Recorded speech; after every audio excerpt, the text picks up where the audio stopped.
Comme je l'ai expliqué, nous avons mis en place plusieurs éléments à ce sujet.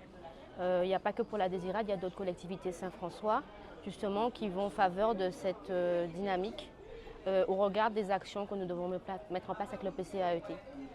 Après, comme j'ai pu l'indiquer lors de la conférence, il n'y a pas que ce sujet en fait qui nous interpelle, hein. On a d'autres sujets sur l'impact de la population par le défi zéro carbone qu'on a mis en place.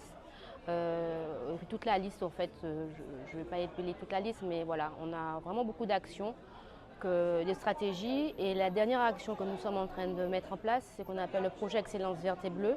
Et justement, pour pouvoir accompagner les entreprises locales à aller vers le transfert de technologies, donc bénéficier du savoir-faire, que ce soit national ou local, de manière à créer des entreprises innovantes, parce que l'objectif aujourd'hui, c'est de favoriser ce que j'ai appelé les entreprises régénératives. Ce sont les entreprises justement sur le territoire qui vont répondre à ces enjeux en faveur de la transition écologique, tout en permettant un développement économique.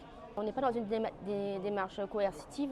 L'objectif, c'est pouvoir inculper sur le territoire des initiatives qui seront porteuses et qui vont répondre à des problématiques. Par exemple, je dis une bêtise, hein, vous avez les problèmes au niveau des coraux. Par exemple, favoriser des technologies qui vont permettre d'améliorer la protection et la renaissance, on va dire, des coraux. Donc en fait, voilà, c'est aussi sur le plan de la population, faire comprendre aux familles quel type de produits qui serait plus avantageux de pouvoir utiliser pour que ça ait un impact aussi au niveau de l'assainissement, etc.